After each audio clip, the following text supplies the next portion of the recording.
사랑하는 우리 무학교의 성도님들, 비록 영상이나마 이렇게 뵙게 되어 너무나 반갑습니다.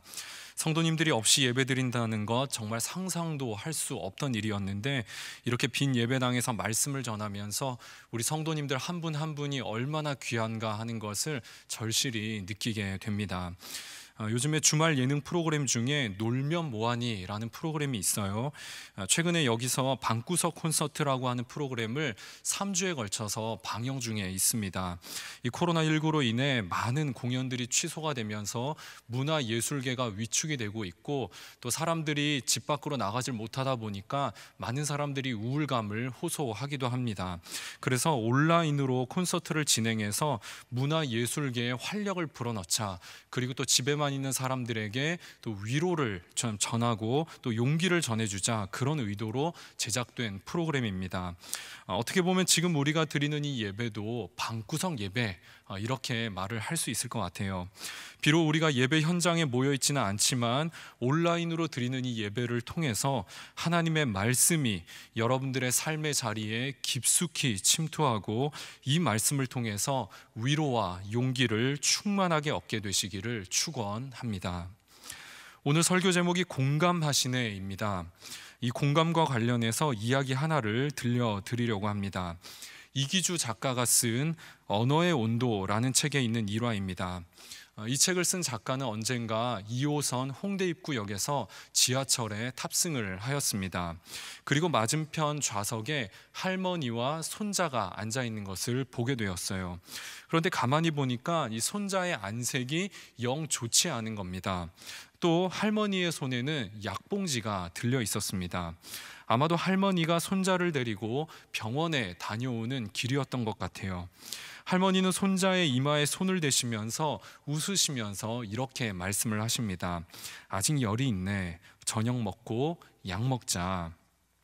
손자는 커다란 눈을 끔뻑거리면서 대꾸합니다. 네, 그럴게요. 그런데 할머니는 내가 아픈 걸 어떻게 그렇게 잘 알아요? 할머니는 손자의 헝클어진 앞머리를 쓸어 넘기면서 이렇게 말을 합니다.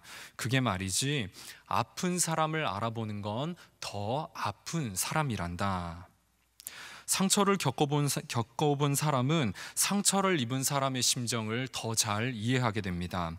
본인이 그 상처의 깊이와 넓이가 어떠한지, 또 그 끔찍함이 어떠한지를 직접 체험해 보았기 때문에 상처 입은 사람들에 대해 더 잘 이해할 수 있게 되는 것이겠죠. KBS 아나운서 출신인 정용실 씨가 쓴 공감의 언어라는 책이 있습니다. 이 책에서 저자는 공감에 대해 이렇게 말하고 있습니다. 공감은 공명하는 것이다. 함께 울리는 것이다. 같은 톤의 소리를 내는 것이다. 하루키의 글처럼 상처는 상처로, 아픔은 아픔으로, 나약함은 나약함으로 말이다. 이는 상처를 얘기하는데 치유를 성급하게 꺼내들거나, 아픔을 얘기하는데 인내를 떠올리거나, 나약한 한 인간으로 만나고자 하는데 자신은 더 나은 인간이라고 여기는 교만에 빠져서는 안 된다는 게 아닐까. 이것이 진정 같은 높이, 같은 위치에서 소리내는 게 아니겠는가.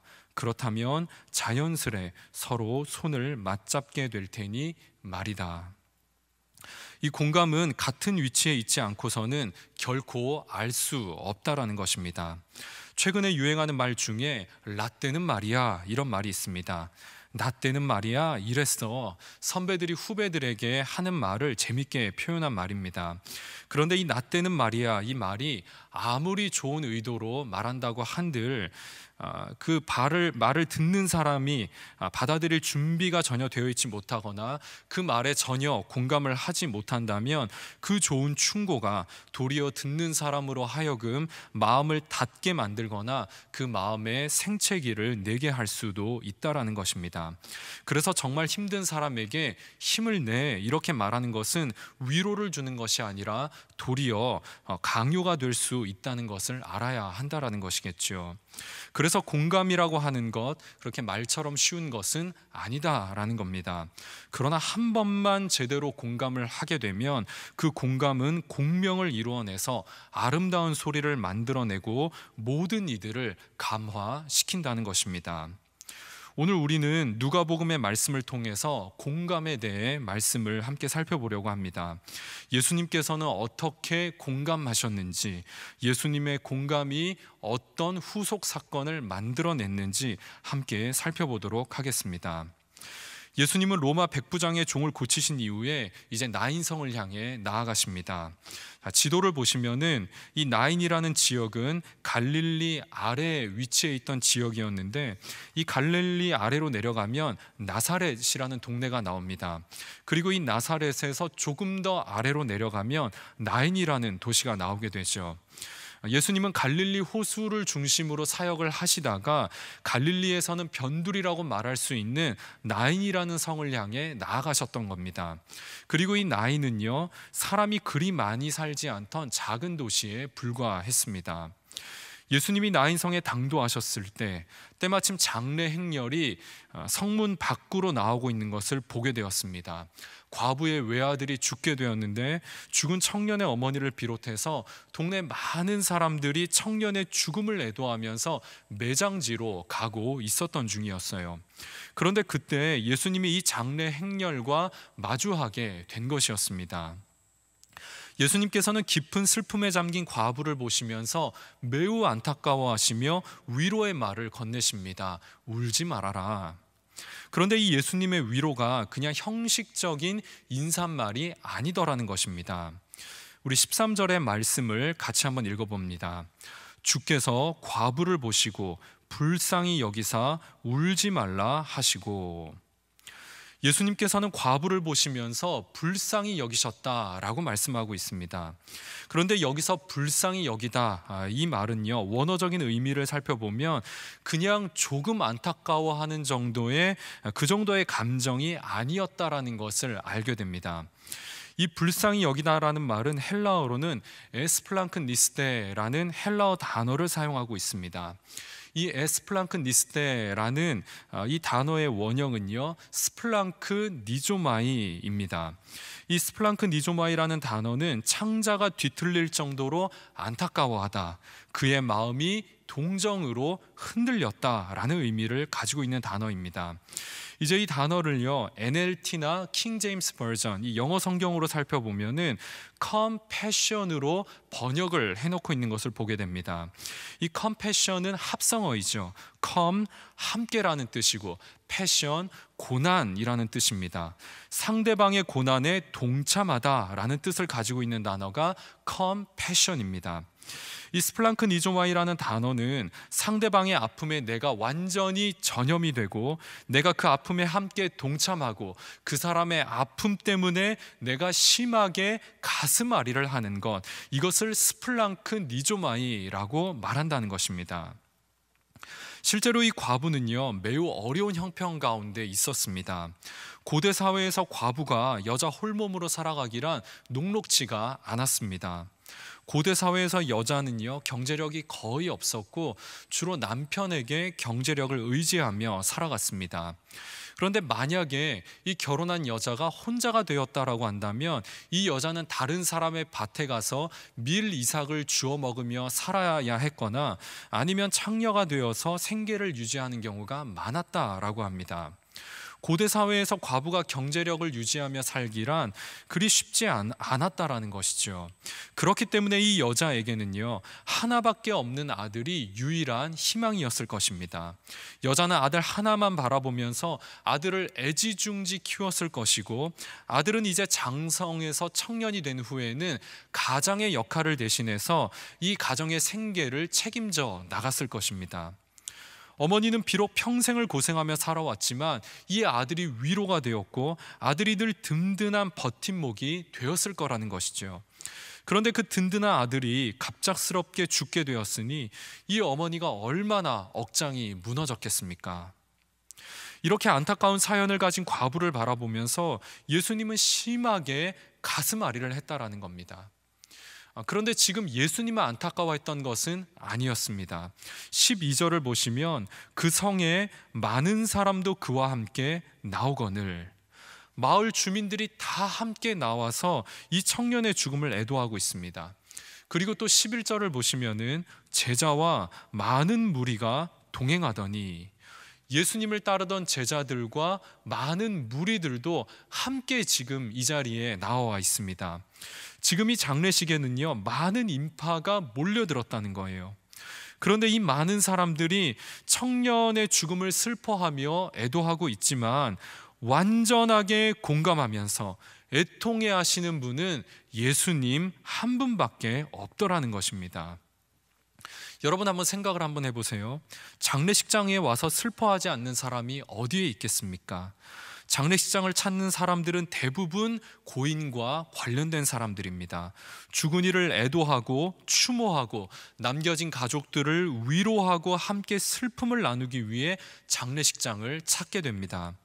그런데 이 장례식장에 모인 어떠한 사람도 예수님만큼 청년의 죽음을 슬퍼하고 과부의 아픔을 내 아픔처럼 공감해 주는 이가 없더라는 것이죠. 누가가 보기에 예수님의 공감 능력은 단연 독보적이었다라는 겁니다. 제가 이 말씀을 묵상하면서 이 부분에서 굉장히 많은 위로를 얻게 되었습니다. 주님이 과부의 아픔에 공감하셨다면 주님은 지금 우리의 아픔에도 공감하시겠구나, 그러한 마음이 들면서 막 위로가 몰려드는 거예요. 여러분, 우리가 지금 얼마나 어려운 시간을 보내고 있습니까? 이 전화신방을 한번 해보면 어르신들은 집에 거의 반강제로 격리가 되어서 답답해하고 우울해하시는 분들이 많습니다. 어린 자녀를 둔 부모들은요, 하루 종일 자녀들과 부대끼다 보니까 육체적으로나 또한 심적으로 소진이 많이 되어서 힘들다고 토로하시는 분들이 많아요. 심지어 어떤 부모들은요, 명절 때보다 더 힘들다, 이렇게 이야기를 하시는 분들도 있습니다. 직장 다니시는 분들도 경제가 어렵다 보니까 이러다가 일자리를 잃게 되는 것이 아닌가 걱정스러운 마음으로 직장에 출근을 하고 있습니다. 자영업 하시는 분들 매출이 반 이상으로 떨어져서 많은 어려움을 겪고 있어요. 해외에 계신 우리 교민들은요, 동양인이라는 이유만으로도 보이지 않는 차별과 혐오를 겪어서 생활에 위협을 느낀다 말씀하시는 분들도 있습니다. 이 코로나19 바이러스가 언제 끝날지 모르기 때문에 우리가 지금까지 누려왔던 모든 일상이 완전히 무너져 내리는 것은 아닌가 많은 사람들이 염려하고 두려워하는 가운데 있습니다. 그런데 주님은 이러한 우리의 염려와 두려움을 다 알고 계시다라는 겁니다. 과부를 바라보셨던 그 안타까운 시선으로 우리를 바라보시면서 함께 가슴 아파하고 함께 울고 계시다라는 거예요. 여러분, 우리가 기도하는 이유가 바로 여기에 있다라는 것이죠. 우리가 기도할 때 주님이 우리와 함께 계시는구나, 이 사실을 발견하게 되는 겁니다. 기도하는 시간을 통해 주님이 우리의 아픔에 공감하고 계시는구나, 주님의 위로를 경험하게 된다는 것이죠. 지금 우리 무학교회에서 느헤미야 333 기도 중에 있습니다. 하루 1시간 코로나 사태 극복을 위해서, 교회를 위해서, 나라와 민족을 위해 기도하는 중에 있어요. 기도의 자리에 나아가면 함께 울고 계신 주님을 만날 수 있게 된다는 것입니다. 방송을 통해 예배를 드리고 있는 무학의 성도님들, 기도의 자리로 나아가시기를 바라고요. 그 기도의 자리를 통해서 우리를 만나주시고 우리의 상황에 온전히 공감하시는 그 주님을 다 만날 수 있게 되시기를 주님의 이름으로 축원합니다. 자, 그런데 이 말씀을 깊이 묵상하다 보면 이제 질문이 한 가지 생기게 됩니다. 그것은 예수님은 죽은 청년과 과부와 전혀 관련이 없으셨는데 어떻게 그렇게 일면식도 없던 사람들에게 그렇게 완전하게 완벽하게 공감할 수 있었느냐, 그러한 질문이 생겨나게 되는 것이죠. 예수님이 뛰어난 공감 능력을 보이셨던 이유는 예수님은 완벽한 인성을 지닌 완전한 인간이셨기 때문이라는 것입니다. 자, 빌립보서 2장 6절에서 8절까지의 말씀을 우리 같이 한번 봉독해 보겠습니다.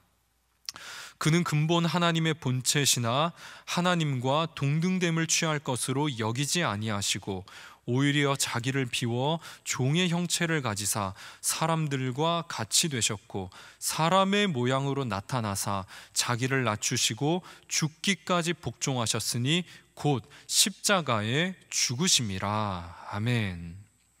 자, 8절 말씀을 보시면 사람의 모양으로 나타났다라고 말씀을 하고 있습니다. 하나님이 완전한 인간이 되셔서 이 땅에 오게 되셨는데 그분이 바로 예수님이셨죠.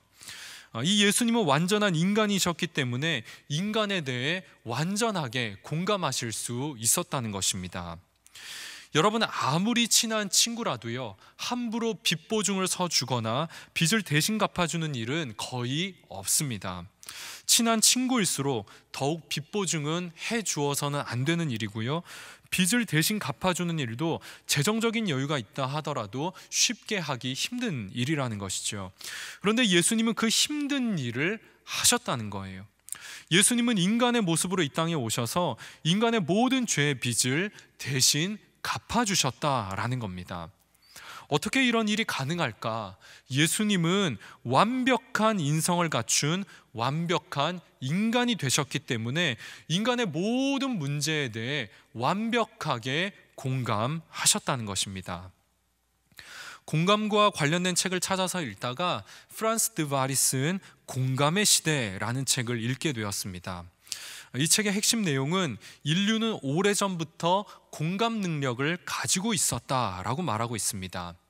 인류는 공감 능력을 회복해서 이기적인 탐욕으로 물든 세상을 균형 있게 발전시켜 나가야 한다라는 내용이 이 책의 핵심적인 주된 내용이라고 할 수 있습니다. 과거의 많은 학자들은요, 동물의 행동을 연구하면서 동물이 자신의 안전과 욕구를 충족시키기 위해 치열한 경쟁을 벌인다고 보았습니다. 그래서 인간도 동물과 마찬가지로 이기적인 존재로 보았고요, 그래서 약육강식의 원리가, 이 경쟁 원리가 당연하다라고 여겨왔습니다. 우리가 잘 아는 도킨스 같은 학자가 대표적이라고 할 수가 있어요. 도킨스는 인간은 이기적인 유전자를 가지고 있어서 필연적으로 이 사회는 적자생존, 약육강식의 사회가 될 수밖에 없다라고 주장하는 대표적인 학자입니다. 인간은 이기적인 존재인가 이타적인 존재인가, 이 논란은 아직까지도 진행 중에 있습니다만, 하지만 인간은 이타적인 존재라는 주장이 갈수록 우세해가는 중에 있습니다. 그리고 그 근거를 동물들의 행동에서 찾는 것입니다. 동물들도 가만히 살펴보니까 이타적인 행위를 하더라는 것이죠. 예를 들어 보면 원숭이를 놓고 한 가지 실험을 하게 되는데, 이제 원숭이가 줄을 당기게 되면은 바나나가 나오게 되는 겁니다.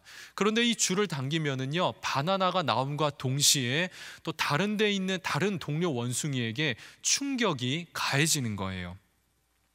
처음에는 아무 생각 없이 줄을 당기던 원숭이는요, 다른 동료가 충격을 받고 비명을 지르고 고통스러워하는 것을 알게 되고서는 그때부터 줄을 당기지 않는 겁니다. 그리고 차라리 굶는 편을 택하더라는 것이죠. 이 밖에도 여러 동물들의 행동을 관찰해 보니까 모든 종들이 다 공감 능력을 가지고 있더라는 겁니다. 자, 그렇게 본다면 공감 능력은 이 세상이 생겨난 이래로, 인류가 생겨난 이래로 모든 종들이 가지고 있는 고유한 특성이라고 봐야 한다라는 것입니다. 그런데 다만 이 공감 능력이 그동안 무뎌져 왔다라는 거예요. 그래서 이 책을 번역한 사람은요, 서문에서 이런 말을 하고 있습니다. 공감은 길러지는 게 아니라 무뎌지는 것이다. 많은 사람들은 공감 능력을 성경 이야기나 신화나 우화에만 등장하는 이야기라고 생각을 하고 있습니다. 공감은 인간이 가지고 있는 능력이라 할지라도 이것을 완전하게 실현하기란 불가능하다고 그동안 여겨왔습니다. 그런데 저자는 이러한 주장과 완전히 반대되는 주장을 하고 있는 거예요. 인류는 원래부터 공감 능력을 가지고 있었고, 인간이라면 공감 능력을 발휘하며 사는 것이 당연하다라고 말을 하는 겁니다. 우리는 지금 생존투쟁하며 사는 것을 당연하게 여기며 살아가고 있는데, 이 사회가 보다 더 균형 있게 발전하기 위해서는 인류가 공감 능력을 회복해야 한다라고 주장하고 있는 거예요. 상당히 설득력이 있는 말이고 오늘날에 꼭 필요한 말이라고 생각이 되어집니다. 여러분, 우리는 그리스도인이라고 하면서도요, 이타적인 삶을 살기보다는 이기적인 삶을 살아야 더 잘 살 수 있다라는 그러한 가치관을 알게 모르게 가지고 있습니다. 그래서 내가 타인의 아픔에 대해 무뎌지면서 공감하지 못하며 살아가고 있는 것은 아닌지, 인간성을 잃어가고 있는 것은 아닌지 스스로에게 끊임없이 질문을 던져보아야 한다라는 것입니다. 최근에 N번방 사건 같은 경우에도 이 인간성을 상실해버린 대표적인 사건이라고 말할 수 있을 것 같아요. 여러분, 우리는 하나님의 형상을 닮은 존재들이라고 말을 합니다. 하나님의 형상을 닮았다는 것은 어떤 신적인 존재가 되는 것을 의미하지 않아요. 하나님이 인간 예수가 되었던 것처럼 지극히 온전한 인간이 되어 살아가는 것이 하나님의 형상을 닮아가는 일이라는 것입니다. 그런 의미에서 공감 능력은 인간이라면 당연하게 발휘하며 살아가야 할 능력이라고 주님은 몸소 본을 보여주셨다라는 겁니다. 자, 그렇다면 이 공감 능력을 발휘하기 시작할 때 어떤 일이 일어나기 시작하느냐? 우리의 삶의 회복이 일어나게 된다고 누가는 말하고 있습니다. 우리 14절, 15절의 말씀을 다 같이 읽어봅니다. 가까이 가서 그 관에 손을 대시니 맨 자들이 서는지라. 예수께서 이르시되 청년아, 내가 내게 말하노니 일어나라 하심에 죽었던 자가 일어나 앉고 말도 하거늘 예수께서 그를 어머니에게 주시니. 아멘. 자, 예수님이 과부에 처한 상황에 대해 공감하기 시작하니까 과부의 삶에 회복의 역사가 일어나기 시작하더라는 겁니다. 예수님이 과부의 상황을 공감하시니까 죽었던 아들이 살아나게 되었습니다. 이제 죽었던 아들이 돌아왔으니까 이 과부는 먹고 사는 문제도 한시름 덜게 되었습니다. 공감은 회복의 시발점이 된다라는 것입니다. 앞에서 불쌍히 여기사, 이 스플랑크니조마이라는 단어의 의미에 대해 살펴보았습니다. 복음서를 읽어보면은요, 이 불쌍히 여기사라는 단어가 굉장히 많이 나오는 것을 보게 됩니다. 그리고 이 불쌍히 여기사 이 단어가 등장한 뒤에는 어김없이 기적이 일어나는 것을 보게 돼요. 자, 말씀을 몇 구절만 찾아보도록 하겠습니다. 마태복음 14장 14절입니다. 예수께서 나오사 큰 무리를 보시고 불쌍히 여기사 그 중에 있는 병자를 고쳐주시니라.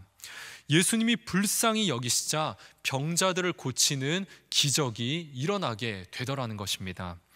자, 마태복음 15장 32절입니다. 예수께서 제자들을 불러 이르시되 내가 무리를 불쌍히 여기노라. 그들이 나와 함께 있은지 이미 사흘임에 먹을 것이 없도다. 길에서 기진할까 하여 굶겨 보내지 못하겠노라. 4,000명을 먹이신 사건인데 예수님이 사람들을 불쌍히 여기시니까 그때부터 사람들이 먹기 시작했고요. 이 4,000명을 먹이신 기적은 사람들을 불쌍히 여기신 그 주님의 마음에서부터 시작되었다고 보도하고 있습니다.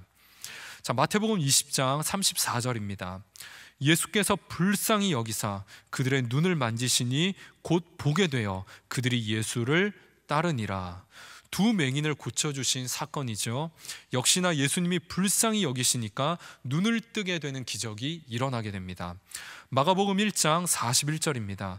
예수께서 불쌍히 여기사 손을 내밀어 그에게 대시며 이르시되 내가 원하노니 깨끗함을 받으라 하시니.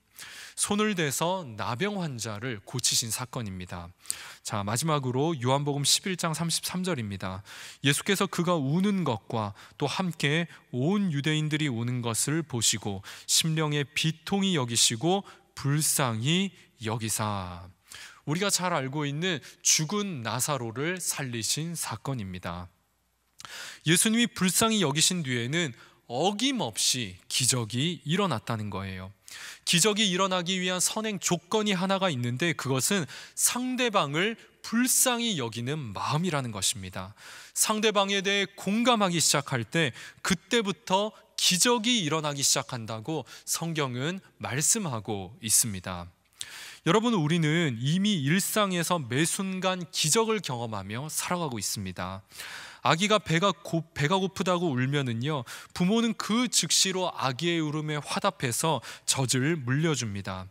아이가 아프게 되면 부모는 그 즉시로 아이에게 긴급 처방을 실시하거나 아이를 병원으로 데리고 가게 되죠. 또 회사에서 비록 서로 경쟁하는 사이라 할지라도 서로의 상황을 이해하고 협업해 가면서 일의 성취를 이루어 나아갑니다. 상대방을 공감해서 일어나게 되는 일들이라는 것입니다. 오래전에 지하철에 스크린 도어가 생기기 전의 일입니다.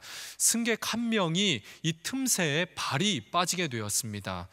그러자 한 사람이 이것을 보고는 지하철을 밀기 시작합니다. 한 사람, 두 사람, 금세 수십 명의 사람들이 몰려들어서 이 지하철을 밀기 시작하는데 그 엄청나게 무거운 지하철이 심하게 흔들리기 시작을 하는 거예요. 그러면서 그 틈새에 빠졌던 사람이 무사히 구출되게 되었습니다. 우리는 기적은 없다고 하지만 매 순간 기적을 경험하며 살아가고 있다는 것이죠.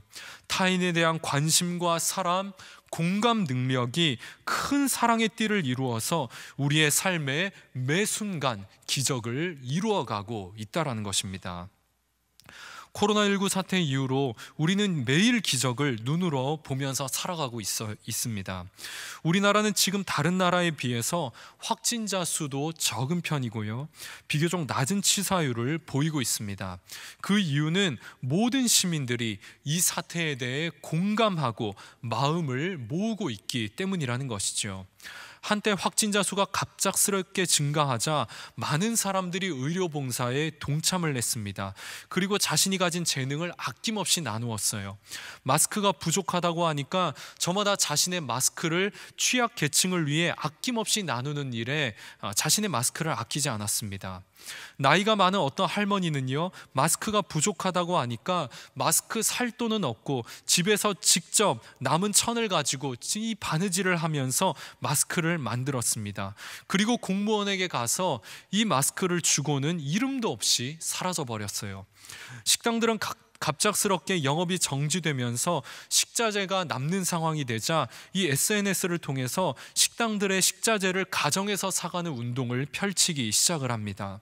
각처에서 성금이 밀려들고 조금 불편해도 마스크를 쓰는데 열심을 내고 강력한 사회적 거리두기 운동에 다 함께 동참하면서 감염률을 낮추는데 열심으로 동참하는 중에 있습니다.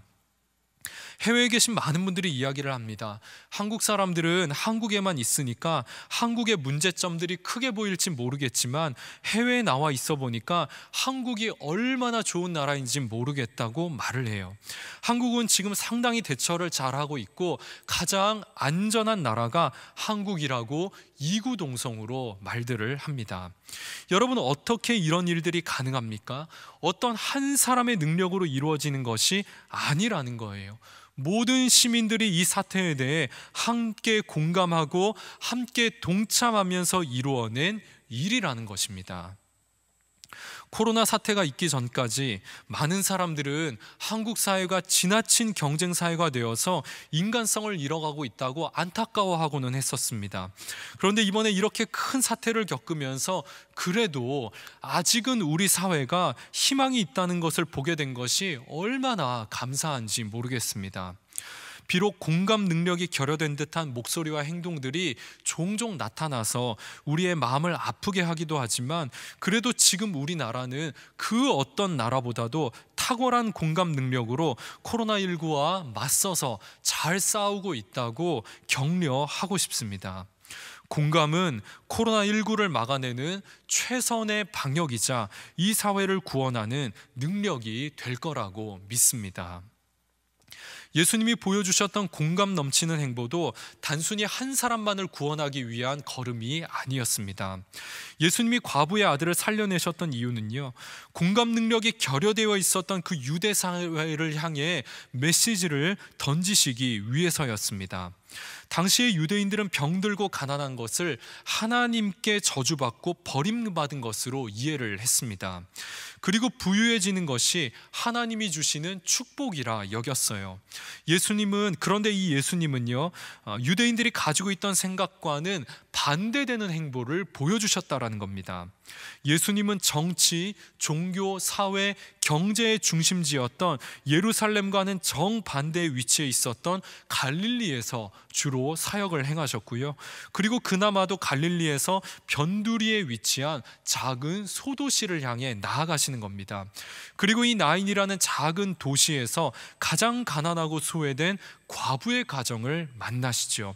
또한 율법으로 금지되어 있었던 죽은 자의 관에 손을 대시는 일을 행하셨습니다.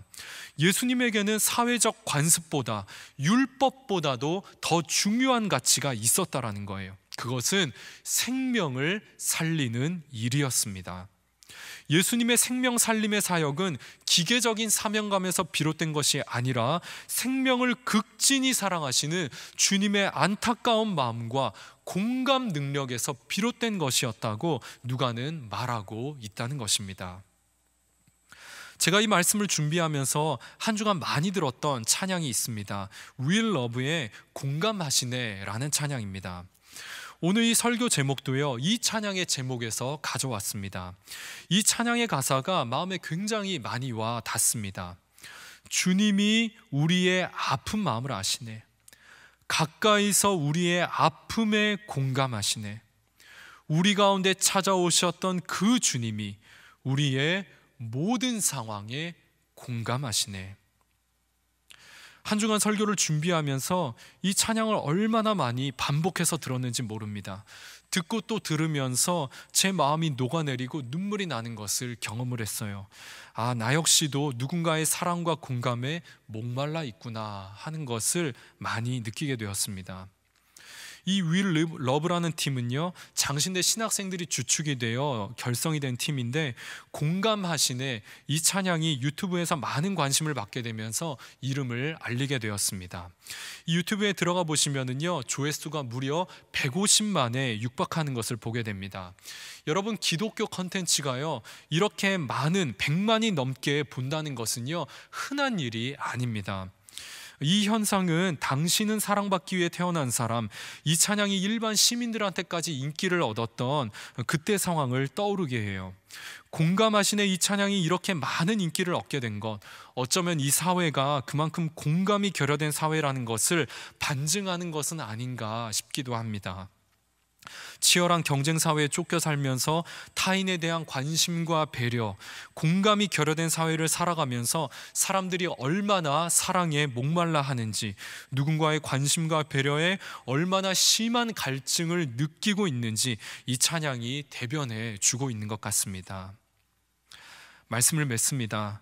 공감은 기적을 낳고 기적은 우리의 삶과 사회를 온전하게 회복시킨다고 누가는 자신이 본 것을 기록을 해 놓았습니다. 지금 우리가 살아가는 이 사회는 하나님이 처음 만드셨던 공감 넘쳤던 세상과는 상당히 다른 모습을 하고 있습니다. 그리고 지금 우리는요, 이제껏 경험해 보지 못한 매우 어려운 상황을 맞이하고 있습니다. 어쩌면 주님께서는 우리의 공감 능력을 테스트하시고 우리 안에 잠재되어 있던 공감 능력을 일깨우시기 위해 우리에게 이러한 시련을 주시는 것은 아닌가 묵상을 해보게 됩니다. 하나님의 형상을 닮은 우리들에게 주어진 책임이 무겁게 느껴지는 시기입니다. 우리 안에 무뎌진 공감 능력을 날마다 회복해 가시고, 그래서 우리가 살아가는 이 세상을 더욱 하나님의 나라로 회복시켜 나아가시는 저와 여러분 모두가 될 수 있기를 주님의 이름으로 축원합니다.